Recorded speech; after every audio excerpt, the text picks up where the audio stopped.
One of the caveats that I do have some personal information that I did get personally involved in was some information that had to do with the Stargates and Looking Glass, and more specifically the 2012 problem with those projects.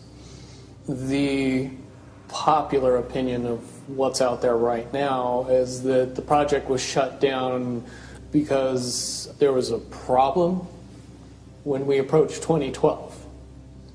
I've heard it described a number of ways, but to my knowledge, the problem is that the timelines converge on that point in time.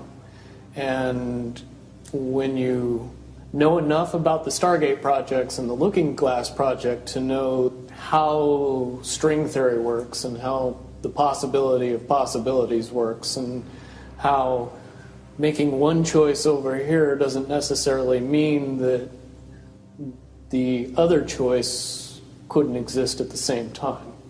But once you get your brain wrapped around this subject, you find out that at the end of 2012, in an easy way to put it, the choices that we make become less and less consequential to the future. And eventually we're pushed into this bottleneck of time, no matter which choice we make. And that's important to the people that had access to Looking Glass because they would use Looking Glass knowing the choices that they would make and the future would pop up. The big mistake was coming up with the possibility of future.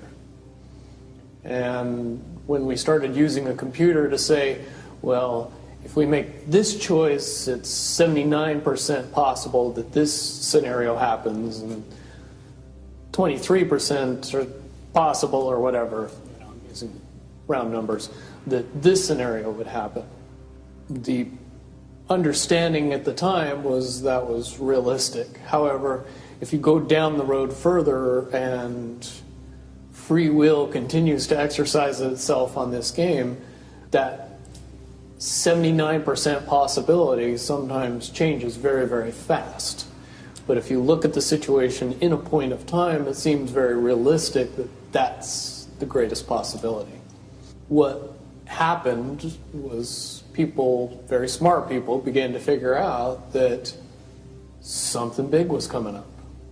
Something that made it so all the possibilities of all the future scenarios of any choice, any possibility that was fed in and observed through the Looking Glass inherently ended up in the same future.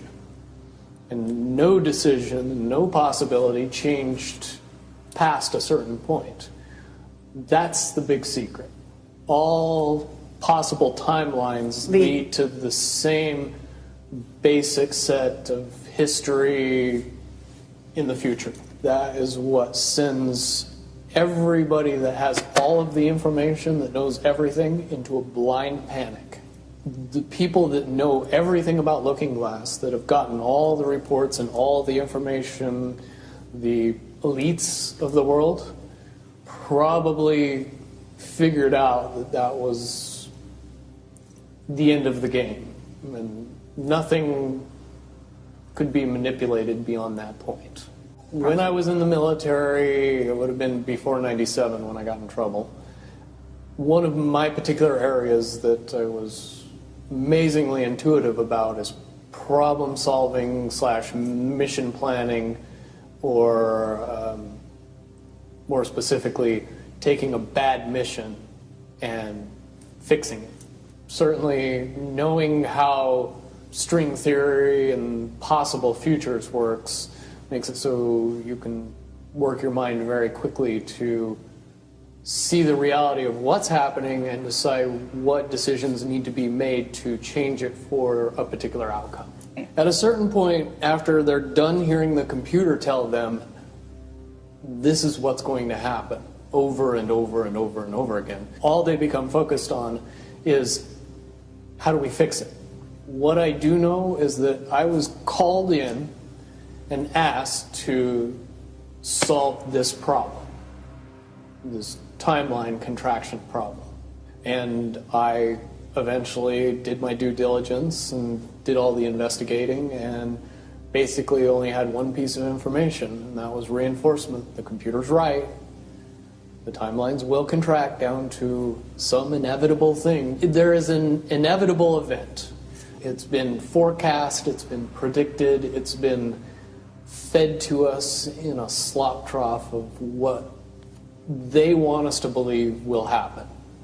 They don't actually have control over what happens. They only have control over the reaction, and it seems that no matter what they try to do to cause their desired reaction, it's going to have an opposite effect. Much, much easier for me to explain today what that process is as opposed to back then. If I had to give it a name, I would say it's the awakening process. It's an evolution of consciousness that cannot, will not, and no matter what decisions or possibilities are injected into the equation, eventually it all resolves down to us all learning the truth and becoming aware of this massive dam of lies that has been built that keep us from knowing massive volume of information that we should otherwise possess. Essentially what happened with Looking Glass, not only did they not want people to use it anymore because they knew it was just going to burp out the same thing, but at the same time they didn't want anybody else to know what it was saying, I'm sure. Because that information was a monumental concern when I was in the military about how to prevent this inevitability. Now, at first I thought it was end of the world. Now I see end of the world as end of their world. The biggest cherry on top of all this conversation would be a synopsis to say that if I could convince everybody out there that for all intents and purposes, what we believe to be true eventually becomes true. If somebody convinces us that a major disaster is going to happen in the very near future, a major disaster happens in the very near future. If we don't buy into that fear and accept that there's really nothing that we know is going to happen, and accept of whatever happens, that makes the convergence of the timelines happen as naturally as possible. Any attempts to try to go away from this one inevitable conclusion, I again see as a new beginning, an end of this reality, the beginning of something that we can't even possibly understand based on the level of our beliefs currently. But when all that information comes flooding out, there's going to be no denying what's true and what's a lie or what's illusion. Basically what we're experiencing right now is two master chess players sitting at the board. And one of them looks down at the board and sees that he's in checkmate in 7 moves. And he looks across at his opponent and he knows that his opponent sees it too. So there's no getting out of it. So at this point, the loser can only prolong the game. Both players know the game is over. It's only a matter of time before he does this, and then you're forced to do this, and then he's forced to do this, and eventually checkmate. We, as a race, if we could understand that the game is over, that based on the rules of the game, the bad guys have already lost, the good guys have already won. Yes, there's moves left on the table, but those moves are being forced by the player that is going to win. The only way that checkmate can't happen is if the player that's winning makes a mistake. But from all of the information that I've gathered, all of the information that's been given, all of the information that's been vetted to me, it seems pretty obvious that the good guy player on the side of the chessboard knows exactly what has to be done to win the game. And so at this point, any mistake would be all but impossible. But again, you really have to understand the game to know that the guy that's losing is lost.